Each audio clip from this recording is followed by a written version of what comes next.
Hello everyone and welcome to some incredible action-packed games from the US Chess Championship. We already mentioned in the previous video that after 4 rounds have been played, the leader is Fabiano Caruana, who also won last year's US Chess Championship, so, he is very strong, obviously, and not to be surprised as he is the former World Chess Championship contender. He faced Magnus. He is always a part of the candidates tournament, so he is the top seed here, and he is the one that everyone wants to beat. And here, Dariusz Swiercz has a very good chance. He has the black pieces, but he played an incredible game here. Now, what this game is about is basically Fabi employs the Magnus technique. He plays nothing spectacular, like he plays a line that doesn't give him any advantage, but that can be played indefinitely. And here, as Fabi is the stronger player, you can see that there's quite a bit of a rating difference, 2786 to 2620. Fabi is confident that he will be able to take a full point, but that's a lot easier said than done, as you'll see in this game. So let's check it out. Fabi plays pawn to e4, and we have pawn to e5, knight f3, knight to c6, and bishop to c4. Already a pleasant surprise, at least for me, not going for the Ruy Lopez, going for the Italian game. Knight to f6, the two knights defense, and d3, the modern bishop's opening. We have bishop to c5, castles, and pawn to d6. So these are all very standard moves that you'll see pretty much in every other bishop to c4 game. We have pawn to h6, knight b to d2, and now castles. We have pawn to h3, and now pawn to a5. Now it's not a lot of games have been played here, but the position has been reached by some very strong players. For example, Karyakin had it against Anand, Alireza Firuja had it against Seturaman, Maksulu had it against Petrosyan, and the list goes on. We have rook to e1, bishop to e6, and now pawn to b3. Now, you could take the bishop here, but white will very gladly capture with the b-pawn, have a very strong grip on the d5 square, also have some d4 ideas in the future. Semi-open b-file for the rook, so this is not what black should be going for. So rook to e8, nicely continuing development. Bishop to b5, now pinning the knight, and bishop back to d7. And now there are some games where bishop to b2 was played, but here Fabi goes knight to f1, preparing knight to e3, then to f5, and it is now, as of move 13, that we have a completely new game. So okay, knight to b8, offering a trade of bishops. Fabi goes for it, bishop captures, knight captures, and now knight to e3. And like we said, this knight is now coming to f5, and Dariusz already played pawn to h6, and you really don't want to play pawn to g6 as well. That would be weakening the king side a bit too much, so he decides to give up the bishop. Bishop captures on e3, bishop captures, and now pawn to d5. If you can play this, of course, it's very good for you, and you should always play it. E captures on d5, knight captures, and now bishop back to d2, not allowing the trade, of course, bishop for knight, but also just guarding the c3 pawn.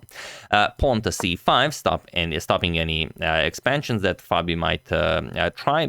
Queen to c2, and now queen to c7. So white has zero advantage here. There is nothing that white can say, okay, I maybe didn't go for any main lines, but I have this. No, this is playable for both sides, and it's a very nice position for both. Rook e2, Fabi prepares to double up on the e-file, go after the e5 pawn, and of course Dariusz prepares as well. Rook e6, rook a to e1, and rook a to e8. And now Fabi plays queen to b1.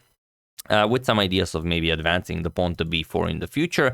We have knight 6 to f6, knight 7 to f6, and now comes knight to h4. Now Fabi wants to bring the other knight to f5.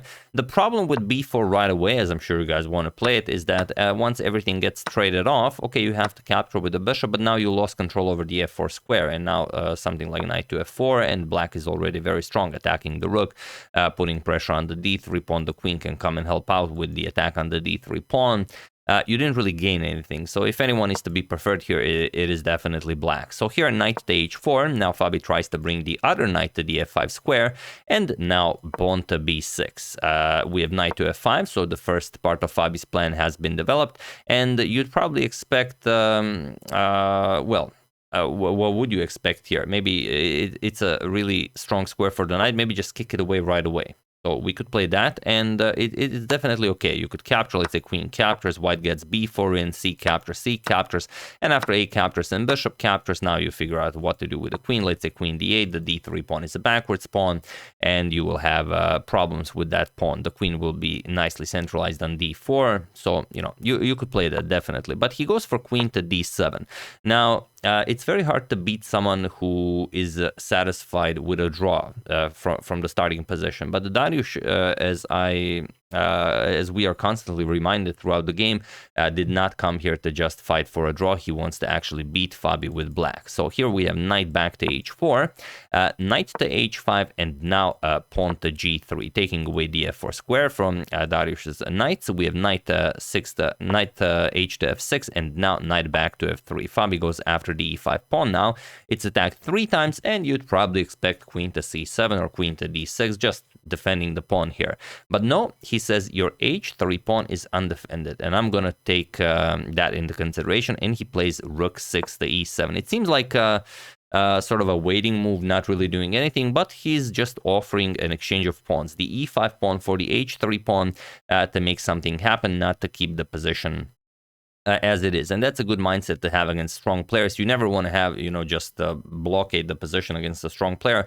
A stronger player will always break through, so it's always better to be active. We have rook captures on e5, rook captures, we have rook captures, knight captures on e5, and now queen captures on h3. So equal material, but he did manage to grab the h3 pawn, and if Fabi moves the knight, if knight to g4 lands, could be very dangerous. So here we have queen to d1, nicely guarding that g4 square, queen back to f5, and now queen to e2 by Fabi. We have queen to e6, and now queen to e1, adding support, preparing to advance the pawn to b4, and queen to f5, eyeing that undefended d3 pawn.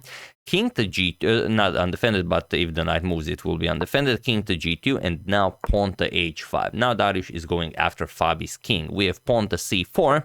It's a nice move if it works, but if it doesn't, you've created holes in your position. But the thing is that if Dariusz, for example, plays knight to b4, you don't really gain all that much by trading here. Yes, you double his pawns, but it's nothing spectacular. There's no way to actually create some sort of a pass pawn or anything. Maybe if you were able to take this into like a king and knight endgame, maybe you could like sacrifice the knight for the c5 pawn and then start advancing, but that's a long way off.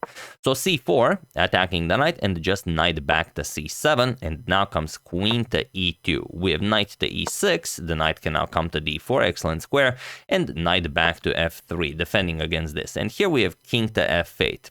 If he felt that he wanted to play really sharp, he could go for the immediate g5, and no one would blame him, but he wants to improve the activity of his king first. Now it's also a very instructive idea.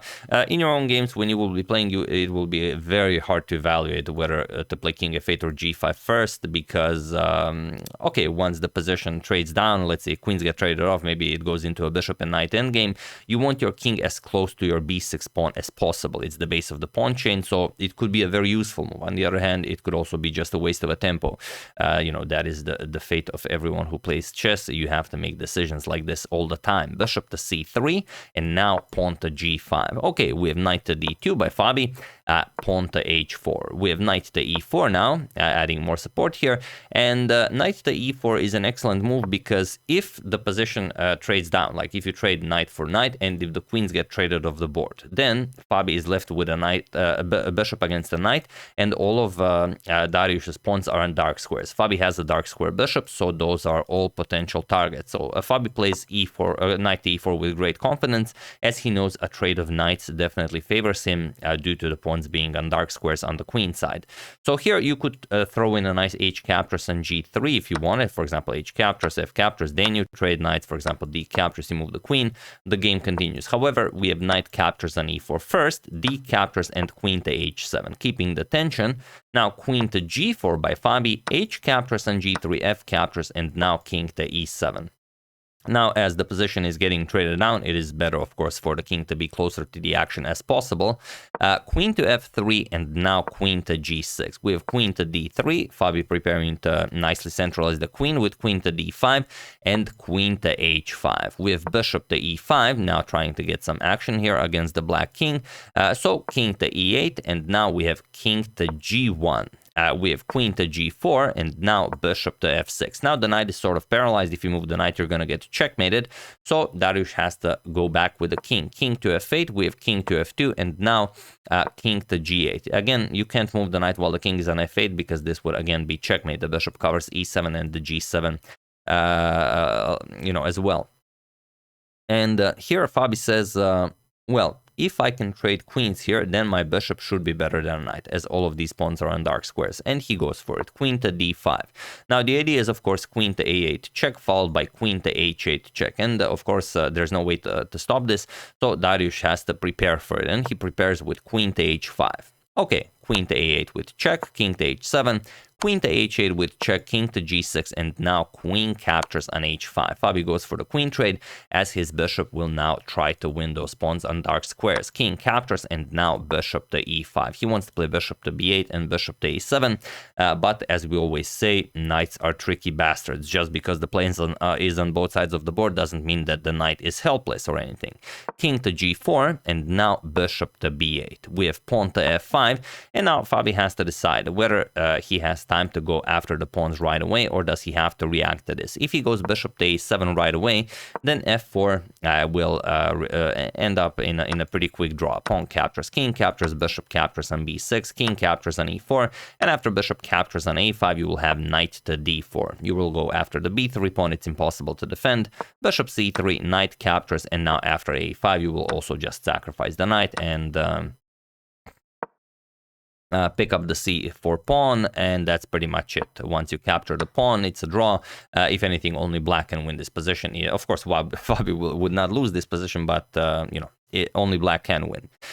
So after f5, he has to react. E captures on f5, king captures on f5, and now we have bishop to a7. Now Fabi finally grabs hold of those dark square pawns, and now knight to d4, going after the base of the pawn chain. Bishop captures on b6, and knight captures on b3. And you have this very weird structure here, where the bishop is attacking both pawns, and the knight is defending both pawns. So the kings can't really go queenside to help out with the action, because each king has to defend his own pawn. So what do we do with this position? Of course, objectively, it's a draw. Every position is objectively a draw, but of course, Fabi will play it for as long as possible. King e3, g4 now, grabbing more space here, gaining control over the f3 square.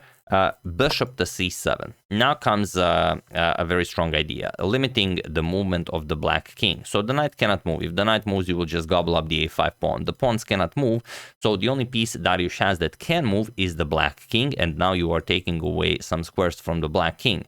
So king to e6, now comes king to e4, but of course Dariusz will now not allow Fabi to advance anywhere. Knight to d2 check, king to d3, and knight back to b3. But now, of course, if you go king to b6, bishop to b6, then Dariusz's king is even close enough to go king d7, king c8, king to b7, and so on.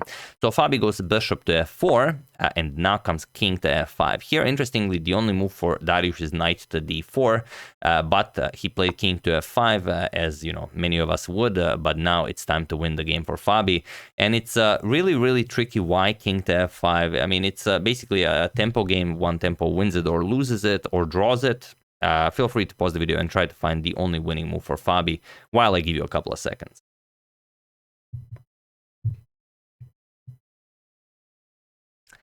So for those of you who were able to do it, congratulations on being a true master of the endgame. And for those of you who just want to enjoy the show, it is bishop to e3. It's like I said, it's a tempo game, and here we are just taking away important squares from the black king. So the knight cannot move, you will lose the pawn. The pawns cannot move, only one that can move is the king, and you cannot move to g5. So of course, if you go backwards, you allow the king to e4. So king to e5, now comes bishop to h6. And okay, nothing seems to change. We have king to f5, still boxing in the white king, not allowing him anywhere. But now bishop to g7. And now the king can no longer come to e5, and Fabi will win the e4 square. The problem with king to g6 going after the bishop is that now you will move the bishop to c3, again paralyzing all the pieces, only the king can move. And after king f5, king e3, and now after you can't go here, you have to go here, and then of course you win the e4 square, or you go up the board king to e6 and then king to f4, and you go after this pawn. So it does not help you if you go after the bishop. So knight to c1 check was played. King to d2, now comes knight back to b3 with check, king to e3, and now king to g6. Now the knight has no more moves. If you just try to repeat with the knight c1, then comes bishop to c3 after the pawn, and after knight b3, king to d3. And after king to e6, you will again win the e4 square for your king. So really, really an exhausting game to calculate, when playing against Fabi, I'm sure, as I've also, have been in time trouble in a classical game just a few days ago, so I can definitely feel for Dariusz here.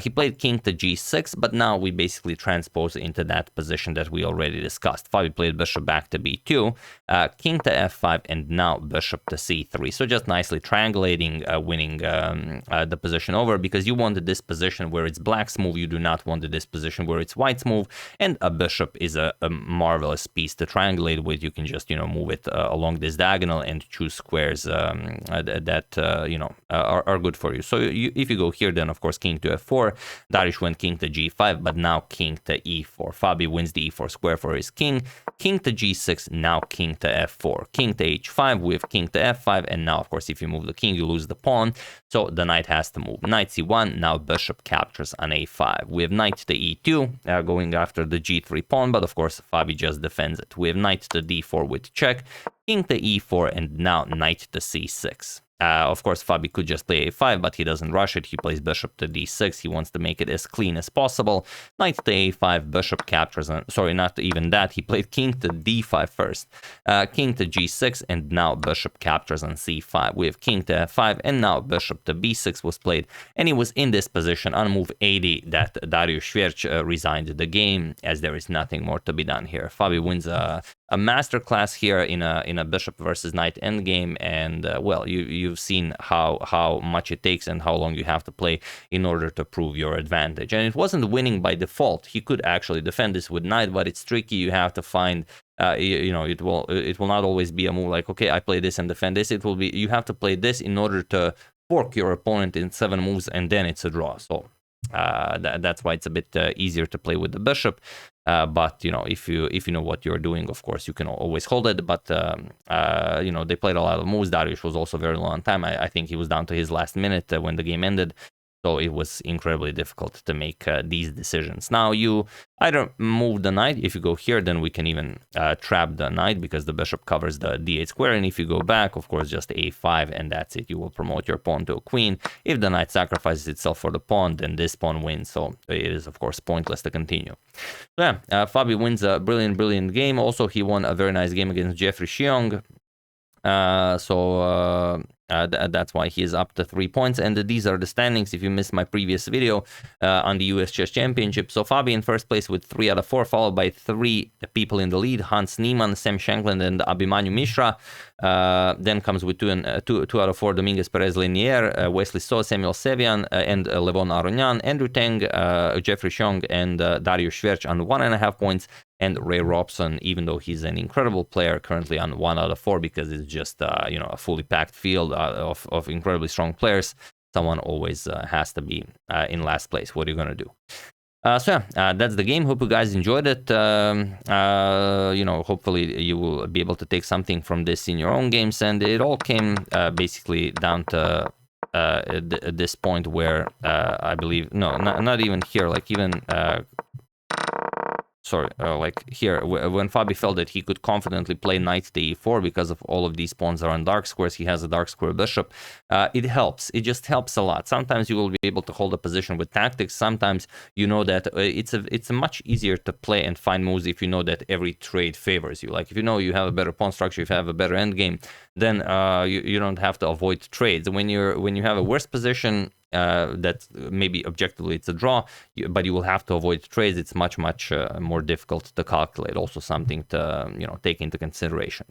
So yeah, once again, really hope you guys enjoyed it. I would like to wish a very happy birthday to Tommy, and I would like to thank Mr. Hoodie Guy, Petr Marinov, an anonymous person, and Roger Stone for your contribution to my channel. Thank you a lot. I really appreciate it. As usual, you can check 2 of my previous videos here. Thank you for watching, and I will see you soon, continuing the coverage of the US Chess Championship and whatever else happens in the chess world. So thank you all. I will see you soon, and have an excellent rest of your day.